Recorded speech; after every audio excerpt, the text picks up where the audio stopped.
Federal government has just tabled a bill to push forward Canada's work toward reconciliation.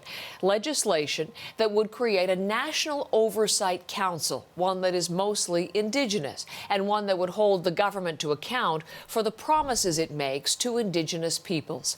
John Northcott is here with us this morning. He has the details. Good morning, John. Good morning, Heather. The TRC reconciliation report coming out with its 94 calls to action was 7 years ago.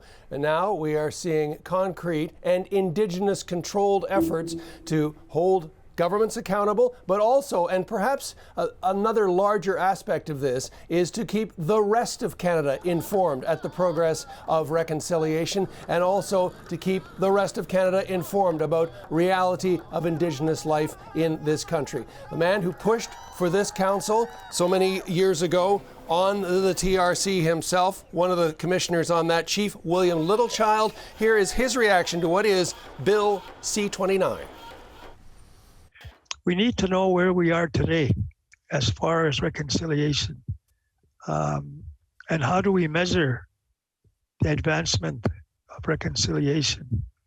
Because a lot of encouraging good initiatives are underway right across Canada in many sectors, but no one is monitoring that activity. So there it is. It's about accountability, but it is also about information and is about awareness in all of this. $126 million given to this a couple of years ago in a federal budget. So that number, that money already baked into this. In terms of the council itself, 9 to 13 members, most of them expected to be Indigenous. Heather? Hearing there from Chief Littlechild, John, mentioning that no one is monitoring the activity thus far. What more is he saying about this proposal? Some of it is around wording. There's a use of the word to make efforts on reconciliation. He would like to see that change to advance reconciliation, to effectively make it a core value. The minister behind this, the minister that submitted the bill, says yes, they are open to some changes as this moves forward. Let's have a listen to Mark Miller. At the end of the day, and pursuant to the legislation that we put into play today in its first reading, it isn't up to Canada to be grading itself.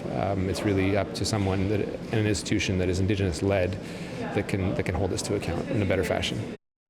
So there it is there. The challenge, as it has always been, for Canada to step up, to address its history, and to move forward with Indigenous people to address those wrongs and to look forward to the future. And as you said, John, calls 54 to 56 of the Truth and Reconciliation Commission being answered with this commitment. Thank you, John Northcott.